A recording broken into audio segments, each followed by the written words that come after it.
3 जनवरी 2026 की सुबह दुनिया की नजरें वेनेजुएला पे थी। एक बहुत बड़ी घटना घटी।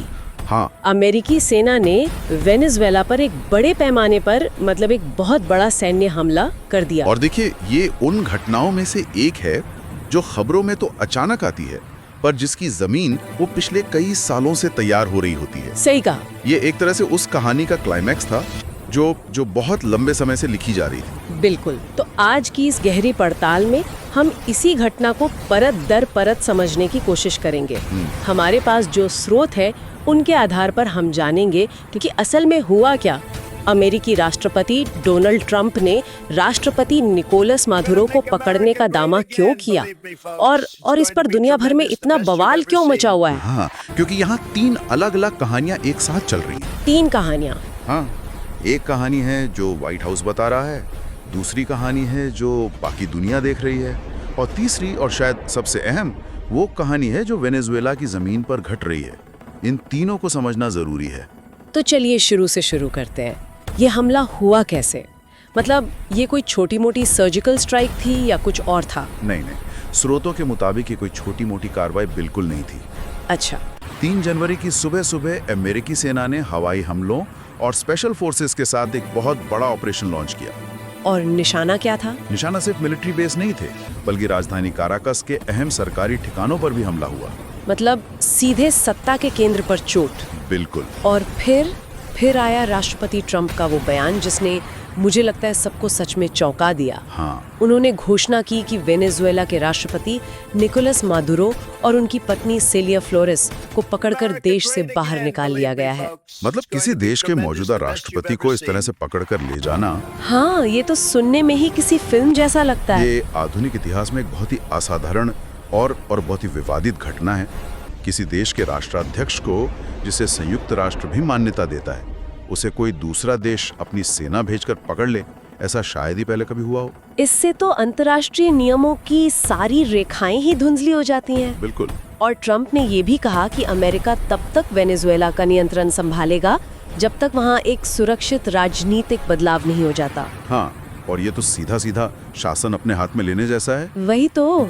और यहाँ एक और दिलचस्प जानकारी है जो स्रोतों में दी गई है। हाँ?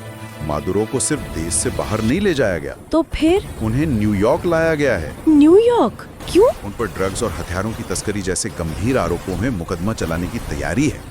तो ये सिर्फ एक सैन्य हमला नहीं है, इसे एक कानूनी जामा पहनाने की भी कोशिश की जा रही है। मतलब इसे एक अपराधी को पकड़ने वाले ऑपरेशन की तरह पेश कर रहे हैं। एक मिनट, ये बात थोड़ी अजीब है। मतलब आप किसी देश पर हमला करते हैं, उसके राष्ट्रपति को पकड़ते हैं और फिर उसे अपने देश लाकर अपने कानून के तहत मुकदमा चलाते हैं। हाँ। क्या ये अंतर्राष्ट्रीय कानून के हिसाब से सही है? यही तो सबसे बड़ा सवाल है जिस पर पूरी दुनिया में बहस छिड़ी हुई है। एक तरफ अमेरिका का तर्क है कि मादुरो एक अपराधी हैं जो अमेरिकी सुरक्षा के लिए खतरा है। दूसरी तरफ लगभग पूरी दुनिया कह रही है कि ये किसी देश की संप्रभुता पर सीधा हमला है। और आप किसी दूसरे देश के नेता पर इस तरह मुकदमा नहीं चला सकते। सही बात है। तो मादुरो को न्यूयॉर्क ले जाया गया है उन पे मुकदमा चलाने के लिए। लेकिन इतना बड़ा कदम उठाने के पीछे की असल वजह क्या बताई जा रही है? सिर्फ ड्रग्स का आरोप तो नहीं हो सकता। नहीं, और ट्रंप प्रशासन ने इस बारे में काफी खुलकर बात की है। अच्छा?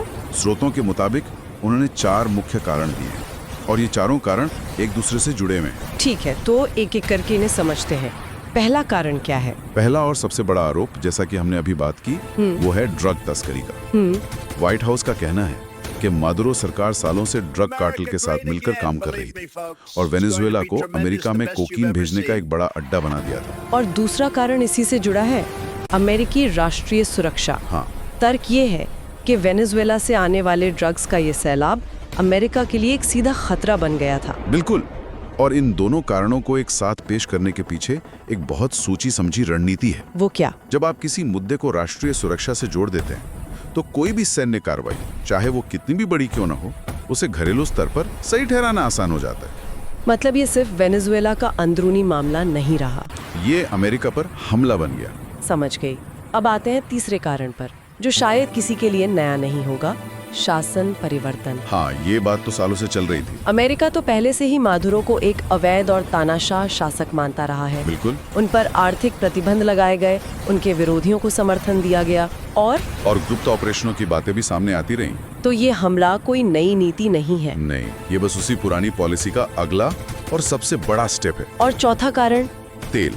हाँ, ये शब्द वेनेजुएला के साथ हमेशा जुड़ा रहता है। उनके पास दुनिया के सबसे बड़े तेल भंडार हैं। और सबसे हैरान करने वाली बात यह है कि ट्रंप ने इस बार इसे छिपाने की कोशिश भी नहीं की। अरे वाह, मतलब आमतौर पे ऐसे ऑपरेशनों में तेल का जिक्र दबी जुबान में होता है, लेकिन यहाँ क्या हुआ? यहाँ स्रोतों के मुताबिक ट्रंप ने खुलकर कहा कि अमेरिकी कंपनियां वेनेजुएला जाके वहाँ का तेल उत्पादन फिर से शुरू करेंगे और उसे बढ़ाएंगी भी, जिससे भारी राजस्व मिलेगा।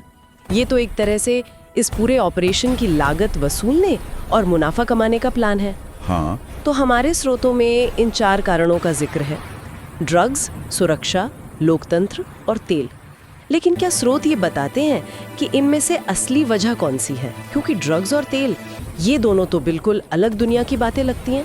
देखिए, स्रोत किसी एक को असली कारण नहीं बताते, बल्कि ये दिखाते हैं कि ये कैसे एक दूसरे को मजबूत करते हैं। अच्छा। आप इसे ऐसे समझिए कि हर कारण एक अलग दर्शक वर्ग के लिए है। अच्छा, ये तो दिलचस्प है। ड्रग्स और सुरक्षा का तर्क अमेरिकी जनता को ये समझाने के लिए है कि ये हमला आपके लिए जरूरी था। ठीक है। तानाशाह और लोकतंत्र वाली बात अंतर्राष्ट्रीय सहयोगियों जैसे यूरोप को अपने साथ लाने के लिए है। और तेल का जिक्र वॉल स्ट्रीट और बिजनेस समुदाय को ये बताने के लिए है कि इस महंगे ऑपरेशन का फायदा भी होगा। ये तो वाकई एक बहुत सोची समझी मैसेजिंग रणनीति है। बिल्कुल। मतलब तेल के बिना शायद वेनेजुएला में लोकतंत्र लाने में अमेरिका की इतनी दिलचस्पी ना होती। काफी हद तक ऐसा ही लगता है। और ड्रग्स के आरोप के बिना सैन्य कार्रवाई को घरेलू स्तर पर बेचना बहुत मुश्किल होता। सही कहा। ये चारों मिलकर एक ऐसी कहानी बनाते हैं जो इस सैन्य हस्तक्षेप को हर स्तर पर सही ठहराने की कोशिश करती है, नैतिक, कानूनी, सुरक्षात्मक और आर्थिक। तो ये थी अमेरिका की कहानी। अब देखते हैं कि दुनिया ने इस कहानी को कैसे लिया। जाहिर है इस पर तीखी प्रतिक्रिया हुई होगी। तीखी से भी ज्यादा। मतलब संयुक्त राष्ट्र ने इसे सीधे सीधे अंतर्राष्ट्रीय कानून का खुला उल्लंघन कहा है। खुला उल्लंघन। हाँ, और जब संयुक्त राष्ट्र जैसा वैश्विक संगठन इस तरह की भाषा का इस्तेमाल करता है तो इसका मतलब है कि ये कार्रवाई स्थापित अंतर्राष्ट्रीय नियमों के पूरी तरह खिलाफ मानी जा रही है। और इसका कोई कानूनी आधार भी होगा। ये सिर्फ एक राजनीतिक बयान तो नहीं है। नहीं, बिल्कुल नहीं। ये सीधे सीधे संयुक्त राष्ट्र चार्टर के अनुच्छेद 24 का उल्लंघन है, जो किसी भी देश को दूसरे देश के खिलाफ बल प्रयोग करने से साफ तौर पर रोकता है। ये अंतर्राष्ट्रीय संबंधों का सबसे बुनियादी नियम है जिसे यहाँ तोड़ा गया है। और अलग अलग देशों का क्या कहना है? रूस और चीन ने तो जरूर इसकी निंदा की होगी। हाँ, रूस, चीन, ईरान जैसे देशों ने इसकी बहुत कड़ी निंदा की है। उनका कहना है कि ये किसी देश की संप्रभुता पर हमला है और एक तरह से जंगल राज की वापसी है। उनके लिए ये सिर्फ वेनेजुएला का सवाल नहीं है। नहीं, उन्हें डर है कि अगर आज अमेरिका वेनेजुएला में ऐसा कर सकता है तो कल किसी और देश के साथ भी कर सकता है जो उसकी बात नहीं मानता। और चीन की तो एक और चिंता होगी। हाँ, निवेश। उसने वेनेजुएला में तेल के क्षेत्र में अरबों डॉलर का निवेश किया हुआ है। उस निवेश का अब क्या होगा? और लैटिन अमेरिका के देशों का क्या रुख है? वो तो वेनेजुएला के पड़ोसी हैं। वहाँ राय थोड़ी बटी हुई है। कुछ दक्षिणपंथी सरकारें जो पहले से मादुरो की आलोचक थीं, वो या तो चुप हैं या फिर दबी जुबान में अमेरिका का समर्थन कर रही हैं। लेकिन ज्यादातर लैटिन अमेरिकी देश जैसे मेक्सिको, अर्जेंटीना, ब्राजील, वो बहुत चिंतित हैं। उन्हें डर है कि उनके अपने क्षेत्र में इस तरह का सीधा सैन्य हस्तक्षेप एक बहुत खतरनाक मिसाल कायम करेगा। उन्हें वो पुराना दौर याद आ रहा होगा। बिल्कुल, 19वीं और 20वीं सदी जब अमेरिका अक्सर उनके अंदरूनी मामलों में दखल दिया करता था। तो कुल मिलाकर दुनिया में इस घटना को लेकर 2 बिल्कुल अलग नजरिए हैं। हाँ। एक नजरिया इसे एक तानाशाह को हटाने और ड्रग्स को रोकने की जरूरी कार्रवाई के रूप में देखता है, और दूसरा नजरिया इसे एक शक्तिशाली देश द्वारा अपने आर्थिक हितों के लिए एक छोटे देश पर कब्जा करने की कोशिश के रूप में। और सच्चाई शायद इन दोनों के बीच में कहीं ज्यादा जटिल है। चलिए अब वेनेजुएला चलते हैं। इस हमले के बाद वहाँ जमीनी हालात क्या है?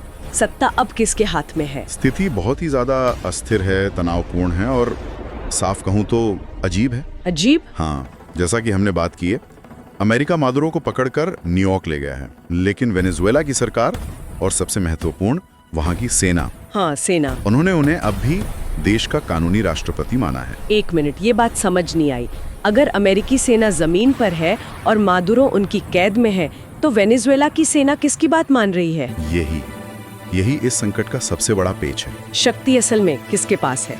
जमीन पर भौतिक नियंत्रण अमेरिकी सेना का है, कम से कम राजधानी में तो है ही, लेकिन देश की संस्थाओं पर, नौकरशाही और सेना पर नियंत्रण अब भी उस सरकार का है जो मादुरो के प्रति वफादार है। तो क्या वो सिर्फ बयान दे रहे हैं या सच में अमेरिकी सेना से लड़ने को तैयार हैं? सेना ने एक बयान जारी कर कहा है कि वे विदेशी आक्रमणकारियों का मुकाबला करेंगे। तो हमारे सामने एक असाधारण स्थिति है। बिल्कुल, देश का नेता शारीरिक रूप से मौजूद नहीं है, लेकिन देश की संस्थाएं उसी के नाम पर चल रही हैं और बाहरी ताकत का विरोध कर रही हैं। तो क्या वहाँ किसी तरह का प्रतिरोध हो रहा है?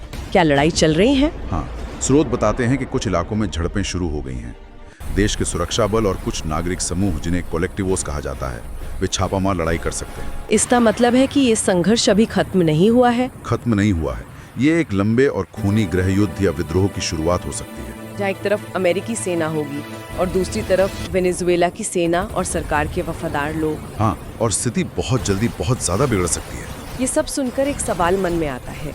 हम 2026 की बात कर रहे हैं। क्या आज के दौर में भी एक देश दूसरे देश पर इस तरह से हमला करके उसके नेता को उठाकर ले जा सकता है? ये सुनने में किसी पिछली सदी की कहानी जैसा लगता है। और ये सवाल ही इस घटना का सबसे महत्वपूर्ण पहलू है। यह हमें दिखाता है कि अंतर्राष्ट्रीय राजनीति के कुछ बुनियादी नियम शायद उतने पक्के नहीं हैं जितना हम सोचते थे। कि शक्ति और राष्ट्रीय हित आज भी शायद अंतर्राष्ट्रीय कानून पर भारी पड़ सकते हैं। तो चलिए इस पूरी चर्चा को समेटते हैं। संक्षिप्त में, अमेरिका ने वेनेजुएला पर एक बड़ा सैन्य हमला किया और राष्ट्रपति मदुरो को पकड़ लिया। हाँ, और इसके पीछे ड्रग तस्करी, अमेरिकी सुरक्षा, लोकतंत्र बहाली और तेल संसाधनों पर नियंत्रण जैसे कई कारण बताए गए, जो अलग अलग दर्शकों के लिए एक सोची समझी कहानी बनाते हैं। बिल्कुल। वेनेजुएला के अंदर स्थिति बेहद तनावपूर्ण और अनिश्चित है। जमीन पर अमेरिकी सेना का कब्जा है, लेकिन देश की संस्थाएं अब भी मादुरो सरकार के प्रति वफादार हैं, जिससे एक बड़े और लंबे संघर्ष का खतरा पैदा हो गया है। हाँ, ये पूरी घटना हमें एक बहुत ही बुनियादी सवाल पर लाकर छोड़ देती है। हाँ, और वो सवाल ये है कि किसी सरकार की वैधता, या जिसे हम लेजिटिमेसी कहते हैं, वो किस चीज से तय होती है। हमारे स्रोत एक ऐसी स्थिति दिखा रहे हैं जहां एक देश के नेता को एक विदेशी ताकत ने बलपूर्वक हटा दिया है, लेकिन उनके अपने देश की सरकार और सेना अब भी उन्हें ही अपना नेता मानती है। तो वैधता किस चीज से है? क्या वैधता जमीन पर भौतिक नियंत्रण से आती है, जैसा कि अमेरिकी सेना के पास है, या ये अंतर्राष्ट्रीय मान्यता से आती है जो मदुरो के पास हमले से पहले तक थी, या फिर ये देश की अपनी संस्थाओं जैसे सेना और नौकरशाही की वफादारी से तय होती है? और तब क्या होता है जब ये तीनों ही चीजें एक ही समय पर एक दूसरे से टकरा जाएं और सवालों के घेरे में आ जाएं? वेनेजुएला आज उसी चौराहे पर खड़ा है, और इसका जवाब जो भी होगा वो आने वाले कई सालों तक अंतर्राष्ट्रीय संबंधों को Don't प्रभावित forget करेगा। to like and subscribe.